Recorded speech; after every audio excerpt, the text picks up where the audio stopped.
mardiyah fadkhuli fi ibadi wadkhuli jannati. Di thariqah kami ada 10 maqam, 10 tingkatan. Yang pertama namanya santri mubtadi. Ini ada bukunya ya.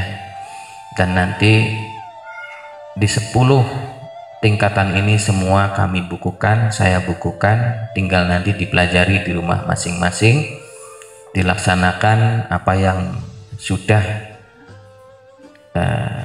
diarahkan di buku ini, baik secara sendiri-sendiri ataupun secara berkelompok. Selanjutnya di tingkat kedua ada yang namanya santri mutawasid. Itu nanti 40 hari lagi ya, nanti menerima bukunya, ikuti lagi. Di dalamnya ada beberapa pelajaran-pelajaran kerohanian ya, yang insya Allah pelajaran-pelajaran tersebut kami yakin kalau dipelajari mampu membangkitkan kesadaran, baik kesadaran dohir apapun batin. Di tingkat ketiga ada yang namanya santri kamil. Zikirnya sudah berganti, muraqabahnya sudah berganti, tahapan-tahapan lainnya sudah berganti, 40 hari. Kemudian ada nomor 4, maqam 4, ada namanya santri kamil mukamil. Berganti kembali zikirnya, muraqabahnya ya, pelajarannya. Setiap kesantrian pasti berganti. Sedangkan dalam thariqah satoriyah kesantrian ada 4. Tadi mubtadi, mutawasid, kamil, dan kamil mukamil. Selanjutnya di tingkat kelima, Bapak Ibu nanti akan mendapat buku yang namanya Sadatain ya.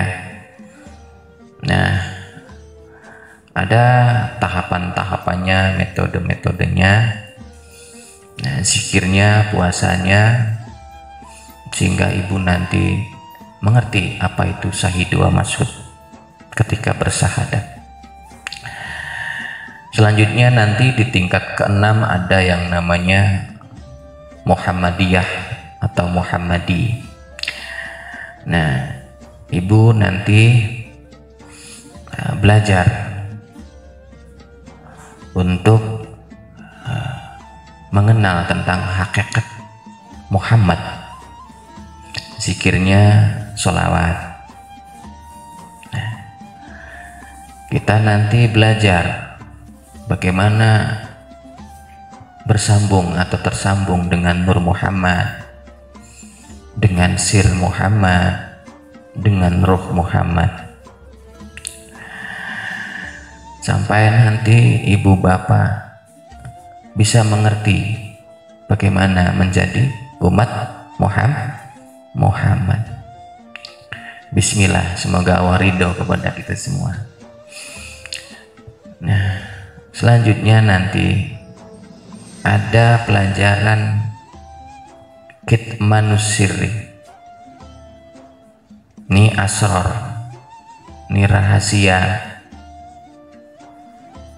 Dulu para guru-guru mengajarkannya melalui 4 mata. Ya, saking rahasianya mungkin Pak begitu. Tapi sekarang pelajaran-pelajaran rahasia ini sudah mulai dibuka. Makanya kita buka saja bersama-sama. Artinya nanti kita belajar sir ini atau asrar ini atau kitmanus sir ini nanti secara bersama atau berkelompok. Nah, selanjutnya Bapak Ibu di tingkat selanjutnya akan belajar yang namanya akmaliyah. Nah, ini sudah jelas nanti Pak, ada program-program kematian. Oh, Bapak sudah diprogram belum kematiannya? Belum, baru program kehidupan ya Pak. Nah, nanti ada program kematian. Nikmat sekali Pak belajar ilmu kematiannya itu. Oke, Bapak takut mempelajari ilmu kematian? Enggak ya? Iya, jangan takut. Ibu jangan takut, kita semua juga akan mati. Jadikan kematian adalah keadaan yang paling terindah. Bagaimana dulu orang leluhur kita ya, kayak seperti tahu kapan hari matinya itu. Keluarganya dikumpulin, memberi wasiat, berapa jam kemudian beliau meninggal. Bahkan ada yang berwasiat ya tentang hari, tentang bulannya, dan kejadian. Kita yang jadi anak cucu bingung, seolah-olah ini beliau-beliau tahu kapan meninggal. Bingung kita ya. Tapi ya begitulah, orang-orang soleh, saya yakin mereka diberitahu oleh Allah kapan dia berpulang ke rahmatullah, sehingga beliau-beliau menyiapkan dirinya sebelum napas terakhirnya lepas, sebelum ar-rihnya dibuka oleh Israel dan ruhnya keluar tanpa dipaksa dan terpaksa. Nah, ibu bapak juga mungkin dengar yang namanya orang utuh dikubur sudah ratusan tahun ya, atau mungkin baru-baru kemarin dengar ada orang yang dikubur hilang jasadnya, tinggal kain kafannya saja. Kita di milenial sekarang bingung ini, tapi cerita-cerita begini berkembang di masyarakat gitu. Bahkan ada naskah-naskah yang menceritakan itu pada wali-wali ya. Iya, kalau di sana ada cerita Nabi Isa diangkat di langit ya, gitu ya. Nabi Sulaiman nggak tahu di mana kuburannya, sampai sekarang juga masih apa, simpang siur. Dan banyak lagi cerita-cerita mungkin yang ya begitulah arahnya, bikin bingung kita semua ya. Tapi inilah namanya akmaliyah, kesempurnaan. Bapak Ibu akan belajar bersama bagaimana ketika napas terakhir itu, apa yang harus kita lakukan. Napas terakhir harus kita tahu Bu Pak. Kalau napas pertama mungkin kita nggak tahu ya. Ibu tahu napas pertamanya jam berapa, hari apa, detik apa. Mungkin kalau tanggal lahir tahu ya, tapi kita nggak ngerasakan napas pertama kita hembuskan. Nah sekarang kita sudah dewasa begini, sudah ngerti sebegini, ya seharusnya kita mengerti napas terakhir kita itu nanti harus seperti apa kita ya. Maka di situ ada pelajaran-pelajaran tentang nafas ya di akmaliyah. Nah, meninggal yang terbaik itu dalam keadaan fana, bapak-bapak, ibu-ibu.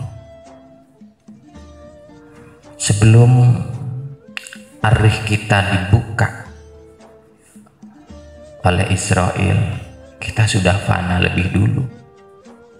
Artinya kita sudah lebur. Siapa yang lebur? zat kita, zat pribadi kita sudah lebur dalam zatnya Allah. Israel membuka arih itu bersemayam di jantung. Kalau arih sudah dibuka, ruh keluar. Ketika kita dalam keadaan fana, ruh kita keluar. Itulah yang namanya husnul khatimah. Nah, itu dipelajari nanti. Nah, banyak lagi pelajaran-pelajaran akmal ya. Begitulah ibu-ibu, bapak-bapak, di tingkatan 8. Di tingkatan 9 kemudian ada yang namanya ihsan kamil. Ada 4 tahapan nanti. Semoga Allah memberi kita kekuatan agar kita bisa mempelajari apa itu ihsan kamil. Selanjutnya di tingkat terakhir ada yang namanya khalifah, Pak Bu. Ibu bapak nanti bersama belajar tentang khalifah. Tujuan kita diciptakan Allah untuk menjadi apa? Khalifah. Maka di tingkat 10 ini kita semua nanti akan belajar tentang khalifah itu sendiri, di mana nanti Bapak Ibu akan diarahkan bagaimana agar berkah yang dari kelangitan itu dilimpah curahkan kepada wilayah. Sodako ibu sudah bukan untuk sendiri, sodako bapak bukan untuk sendiri. Kalau ada pahala dari sodako waktu itu, ibu bapak niatkan pahalanya untuk wilayah itu. Kalau puasa, kalau ngaji, kalau zikir, semua amalia apa saja, kalau ada baiknya, ada pahalanya, diserahkan kepada wilayah itu. Nah, dia sudah nggak minta apa-apa sama Allah. Itu khalifah lillahi ta'ala gitu. Nah, nanti ada pelajaran-pelajaran bagaimana menjaga di tahapan wilayah. Katakanlah paku bumi lah, paku bumi. Nah, dulu orang tua, leluhur-leluhur kita, mursyid-mursyid kita mengajarkan ini kepada salik-saliknya atau santri-santrinya. Nah, yang kemudian ketika santrinya sudah bisa, beliau diperintahkan oleh gurunya untuk memegang satu wilayah. Nah, kalau Allah ridho, mungkin kita bisa sampai ke tingkat negara khalifahnya, ke tingkat dunia khalifahnya, dan tentunya dalam tatanan rohani, bukan dalam tatanan zahir.